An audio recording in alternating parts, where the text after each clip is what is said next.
परिचय। क्या तुम जानती हो कि भारत की भूमि सतह 43% मैदानों, 28% पहाड़ों तथा 30% से कम पर्वतों तथा पहाड़ों से घिरी हुई है? हाँ, तुम बिल्कुल सही कह रही हो। तथा कुल भूमि का केवल 62% भाग ही प्रयोग में लाया जाता है। स्थलमंडल जीवन को सहारा प्रदान करने वाला मुख्य तंत्र है तथा पृथ्वी की सबसे ऊपरी सतह मृदा कहलाती है। मृदा एक मुख्य प्राकृतिक संपदा है जो कि जीवित रहने तथा विकास के लिए आवश्यक है। भूमि का लगभग 4/5 भाग मृदा से ढका हुआ है। उद्देश्य। इस पाठ के अंत में आप निम्न करने में सक्षम हो जाएंगे: मृदा में खनिज की प्रचुरता को पहचानना, मृदा के प्रकारों को समझना, मृदा प्रदूषण को पहचानना, जैव रासायनिक चक्रण को समझना, जलीय चक्र का अध्ययन करना, नाइट्रोजन चक्र को समझना, कार्बन चक्र का अध्ययन करना, ग्रीन हाउस प्रभाव को समझना, ऑक्सीजन चक्र का अध्ययन करना, ओजोन परत की महत्ता को समझना। मृदा में खनिज की प्रचुरता। एक क्षेत्र में जीवन की विविधता को निर्धारित करने वाली एक महत्वपूर्ण संपदा मृदा है। पृथ्वी की सबसे बाहरी परत को भूपृष्ठ कहा जाता है और इस परत में पाए जाने वाले खनिज जीवों को विभिन्न प्रकार के पालन पोषण करने वाले तत्व प्रदान करते हैं। लेकिन यदि ये खनिज बड़े पत्थरों के साथ संलग्न होते हैं तो ये जीवों के लिए उपलब्ध नहीं होंगे। हजारों और लाखों वर्षों के लंबे समयांतराल में पृथ्वी की सतह या उसके समीप पाए जाने वाले पत्थर विभिन्न प्रकार के भौतिक, रासायनिक और कुछ जैव प्रक्रमों के द्वारा टूट जाते हैं। टूटने के बाद सबसे अंत में बचा महीन कण मृदा है। वे कारक या प्रक्रियाएं जिनसे मृदा बनती है निम्न हैं।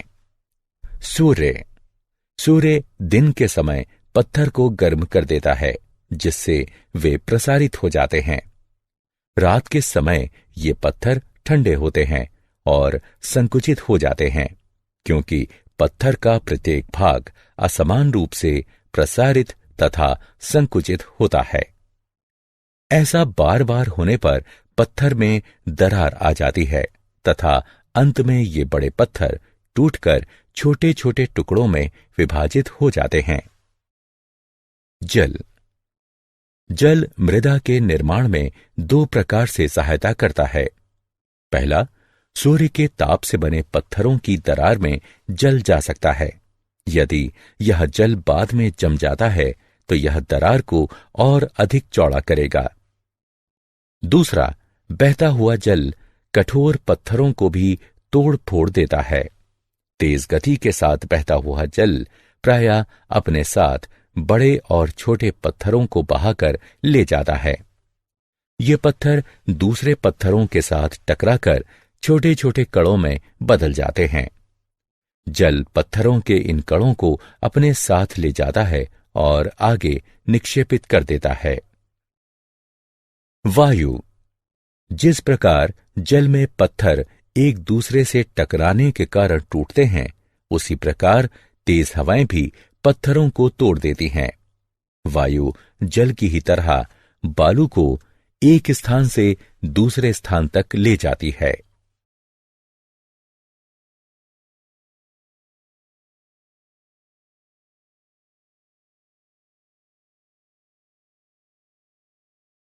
मृदा के प्रकार तथा भूमि प्रदूषण। मृदा एक मिश्रण है। इसमें विभिन्न आकार के छोटे छोटे टुकड़े मिले होते हैं। इसमें सड़े गले जीवों के टुकड़े भी मिले होते हैं जिसे ह्यूमस कहा जाता है। इसके अतिरिक्त मिट्टी में विभिन्न प्रकार के सूक्ष्म जीव भी मिले होते हैं। मृदा के प्रकार का निर्णय उसमें पाए जाने वाले कणों के औसत आकार द्वारा निर्धारित किया जाता है। मृदा के गुण को उसमें स्थित ह्यूमस की मात्रा और पाए जाने वाले सूक्ष्म जीवों के आधार पर निर्धारित किया जाता है। मृदा की संरचना का मुख्य कारक ह्यूमस है, क्योंकि यह मृदा को सरंध्र बनाता है और वायु तथा जल को भूमि के अंदर जाने में सहायक होता है। खनिज पोषक तत्व जो उस मृदा में पाए जाते हैं वह उन पत्थरों पर निर्भर करते हैं जिससे मृदा बनी है। किस मृदा पर कौन सा पौधा होगा, यह इस पर निर्भर करता है कि उस मृदा में पोषक तत्व कितने हैं, ह्यूमस की मात्रा कितनी है और उसकी गहराई क्या है। इस प्रकार मृदा की ऊपरी परत में, जिसमें मृदा के कणों के अतिरिक्त ह्यूमस और सजीव स्थित होते हैं, उसे ऊपरी मृदा कहा जाता है। ऊपरी मृदा की गुणवत्ता एक महत्वपूर्ण कारक है जो उस क्षेत्र की जैविक विविधता को निर्धारित करती है। आधुनिक खेती में कीटनाशकों और उर्वरकों का बहुत बड़ी मात्रा में प्रयोग हो रहा है। लंबे समय तक इन पदार्थों का उपयोग करने से मृदा के सूक्ष्मजीव मृत हो जाते हैं और मृदा की संरचना को नष्ट कर सकते हैं, जो कि मृदा के पोषक तत्वों का पुनः चक्रण करते हैं। ह्यूमस बनाने में सहायक भूमि में स्थित केंचुओं को भी ये समाप्त कर सकते हैं। अगर संपोषणीय खेती नहीं की जाए तो उपजाऊ मृदा जल्द बंजर भूमि में परिवर्तित हो सकती है। उपयोगी घटकों का मृदा से हटना और दूसरे हानिकारक पदार्थों का मृदा में मिलना, जो कि मृदा की उर्वरता को प्रभावित करते हैं और उसमें स्थित जैविक विविधता को नष्ट कर देते हैं, इसे भूमि प्रदूषण कहते हैं। मृदा के महीन कण प्रवाहित वायु या जल के साथ भी स्थानांतरित हो सकते हैं। मृदा के समस्त कणों के स्थानांतरित हो जाने पर कठोर पत्थर बाहर आ जाता है। इस प्रक्रिया में एक महत्वपूर्ण संपदा की हानि हो जाती है, क्योंकि पत्थर पर उर्वरता नगण्य होती है। इस प्रक्रिया को मृदा यानी भूमि का अपरदन कहते हैं। पौधों की जड़ें मृदा यानी भूमि के अपरदन को रोकने में महत्वपूर्ण भूमिका निभाती हैं। सतह पर पाई जाने वाली वनस्पतियां जल को गहरी परतों के अंदर ले जाने में भी महत्वपूर्ण भूमिका निभाती हैं। जैव रासायनिक चक्रण। जैव रासायनिक चक्रण ऐसे चक्रीय मार्ग हैं जिनके द्वारा रासायनिक तत्व यानी घटक पर्यावरण से जीवों में आते हैं तथा पुनः जीवों से पर्यावरण में वापस आ जाते हैं। जैव रासायनिक चक्रण इसलिए आवश्यक है क्योंकि इन तत्वों के संदर्भ में पृथ्वी तथा उसका पर्यावरण बंद तंत्र कहलाता है तथा इन तत्वों का पृथ्वी से बाहर कोई भी बहाव नहीं होता तथा उनकी मात्राएं सीमित होती हैं। जैव रासायनिक चक्रण मुख्यतः दो प्रकार का होता है, गैसीय चक्रण और अवसाद चक्रण। जलीय चक्र। हम जानते हैं कि जलीय भागों से जल के वाष्पीकरण और फिर उस जल वाष्प के संघनित होने के कारण वर्षा होती है, लेकिन इस लगातार संघनन प्रक्रिया के बाद भी हमने समुद्रों और महासागरों को सूखते हुए कभी नहीं देखा है। इसलिए हमारे मस्तिष्क में यह प्रश्न उठता है कि किस प्रकार यह जल इन जलीय भागों में वापस आ जाता है। इस प्रश्न का उत्तर यह है कि पूरी प्रक्रिया को, जिसके द्वारा जल जलवाष्प बनता है और वर्षा के रूप में सतह पर गिरता है और फिर नदियों के द्वारा समुद्र में पहुंच जाता है, इसे ही जलीय चक्र कहते हैं। ये सारा जल जो पृथ्वी पर गिरता है तुरंत समुद्र में वापस नहीं चला जाता है। इनमें से कुछ मृदा द्वारा सोख लिया जाता है तथा भूजल का कुछ हिस्सा बन जाता है। कुछ भूजल झरनों के द्वारा सतह पर आ जाता है या हम कूपों और नलकूपों के माध्यम से इसे अपने प्रयोग के लिए सतह पर लाते हैं। पानी विभिन्न प्रक्रियाओं के लिए स्थलीय जानवरों और पौधों द्वारा भी प्रयोग किया जाता है, और आप जानते ही हैं कि पानी पदार्थों की एक बड़ी संख्या को घोलने में सक्षम होता है।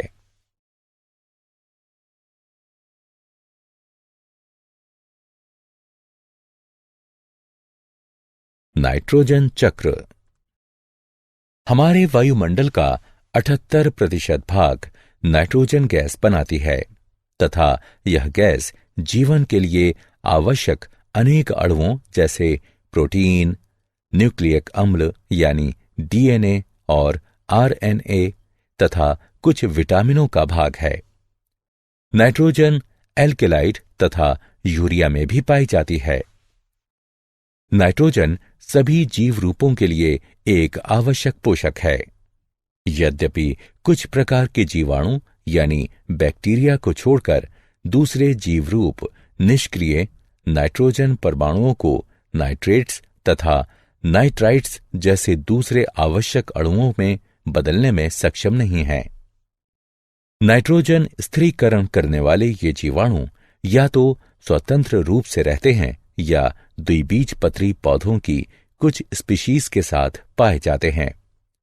साधारणतः ये नाइट्रोजन को स्थिर करने वाले जीवाणु फलीदार पौधों की जड़ों में एक विशेष प्रकार की संरचना यानी मूल ग्रंथिका में पाए जाते हैं।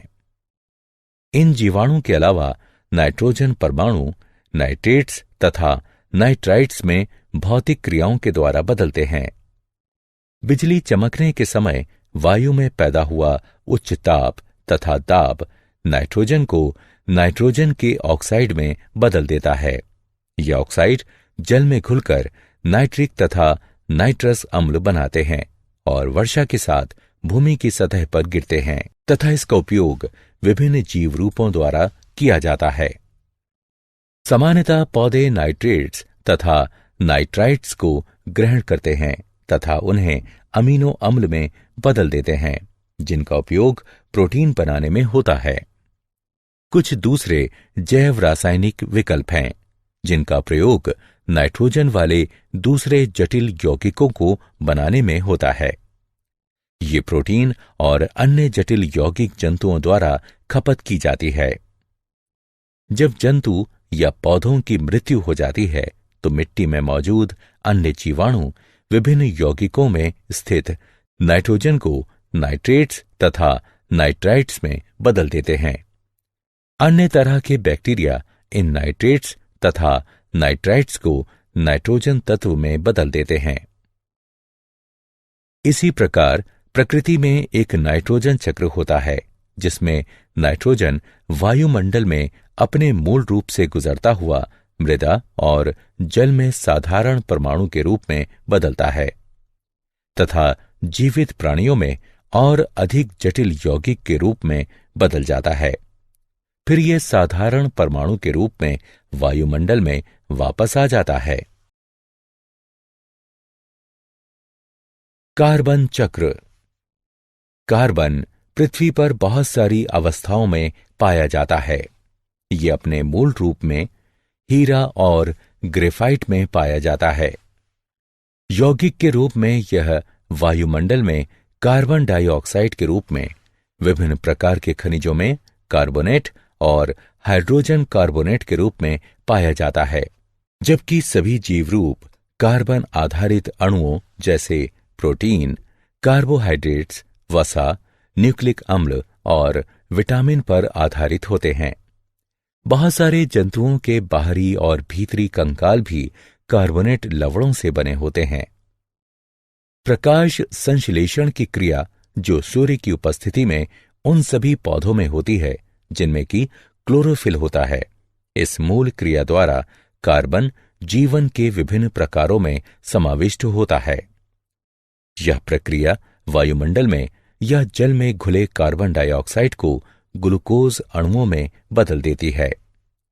ये ग्लूकोज अणु या तो अन्य पदार्थों में परिवर्तित हो जाते हैं अथवा अन्य जैविक रूप से महत्वपूर्ण अणुओं के संश्लेषण के लिए ऊर्जा प्रदान करते हैं।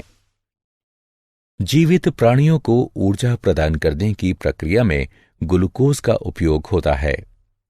श्वसन की क्रिया द्वारा ग्लूकोज को कार्बन डाइऑक्साइड में बदलने के लिए ऑक्सीजन का प्रयोग हो भी सकता है और नहीं भी। यह कार्बन डाइऑक्साइड वायुमंडल में वापस चली जाती है। दहन की क्रिया, जहां ईंधन का उपयोग खाना पकाने, गर्म करने, यातायात और उद्योगों में होता है, उसके द्वारा वायुमंडल में कार्बन डाइऑक्साइड का प्रवेश होता है। वास्तव में जब से औद्योगिक क्रांति हुई है और मानव ने बहुत बड़े पैमाने पर जीवाश्म ईंधनों को जलाना शुरू किया है, तब से वायुमंडल में कार्बन डाइऑक्साइड की मात्रा दुगनी हो गई है। ग्रीन हाउस प्रभाव। ग्रीन हाउस प्रभाव एक प्रक्रिया है जिसके द्वारा एक ग्रह की सतह से ताप विकिरण वायुमंडलीय ग्रीन हाउस गैसों द्वारा अवशोषित हो जाती है और फिर सभी दिशाओं में विकीर्ण हो जाती है। उसके बाद विकिरण का कुछ भाग पुनः सतह की ओर वापस आ जाता है। ऊर्जा सतह और निचले वायुमंडल में स्थानांतरित हो जाती है। यदि सौर विकिरण द्वारा प्रत्यक्ष गर्मी केवल ऊष्मीय प्रक्रिया थी, तो परिणाम स्वरूप वहां तापमान अधिकतम होगा। वायुमंडल में विद्यमान कार्बन डाइऑक्साइड में वृद्धि से वायुमंडल में ऊष्मा की वृद्धि होती है तथा वैश्विक ऊष्मीकरण ग्लोबल वार्मिंग को बढ़ावा देती है। वैश्विक ऊष्मीकरण यानी ग्लोबल वार्मिंग के कारण समुद्र के स्तर तथा वैश्विक तापमान में वृद्धि होती है। यह कृषि पर भी प्रतिकूल प्रभाव डालती है तथा तूफान, चक्रवात और बाढ़ की संभावना को बढ़ावा देती है। तापमान और आर्द्रता में वृद्धि के कारण रोग में वृद्धि हो सकती है।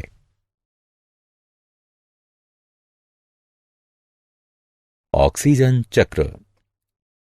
ऑक्सीजन की मात्रा मूल रूप में वायुमंडल में लगभग 21% है। यह बड़े पैमाने पर पृथ्वी के पटल में यौगिक के रूप में तथा वायु में कार्बन डाइऑक्साइड के रूप में भी पाई जाती है। पृथ्वी के पटल में यह धातुओं तथा सिलिकॉन के ऑक्साइडों के रूप में पाई जाती है।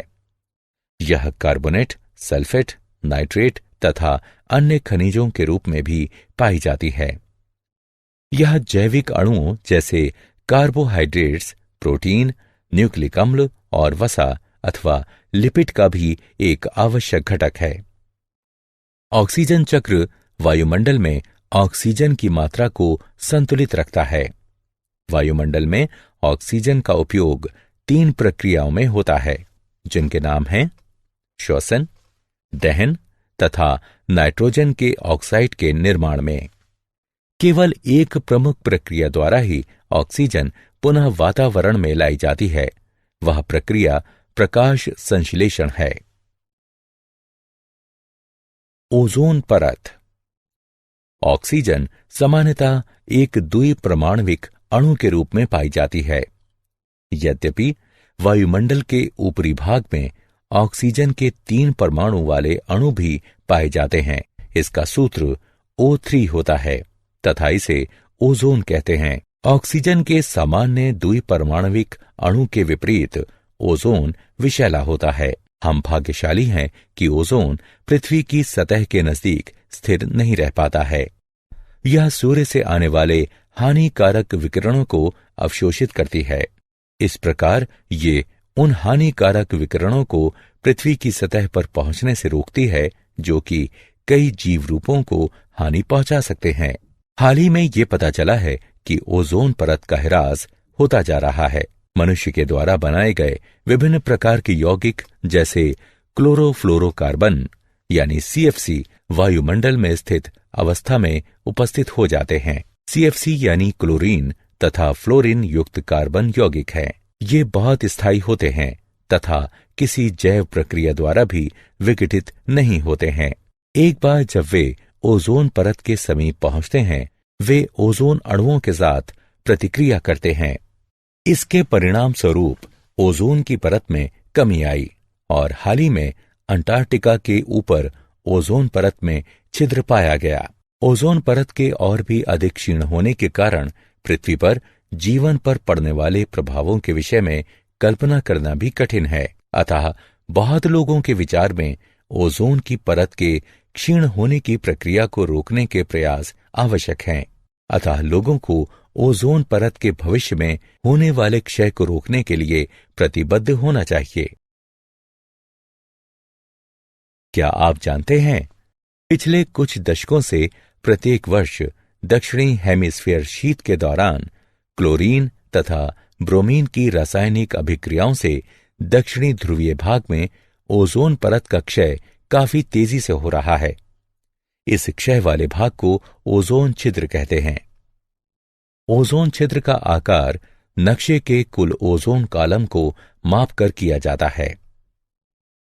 पृथ्वी के क्षेत्र से यह गणना की गई है कि यह 220 डॉप्सन इकाइयों के एक निरंतर मान के साथ एक रेखा द्वारा घिरा है।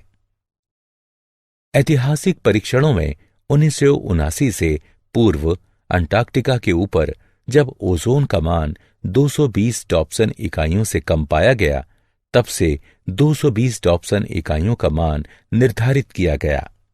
इसके अलावा अंटार्कटिका के ऊपर प्रत्यक्ष मापन से 220 डॉप्सन इकाइयों से कम एक ओजोन स्तर कॉलम क्लोरीन और ब्रोमीन यौगिकों द्वारा ओजोन हानि का एक परिणाम है।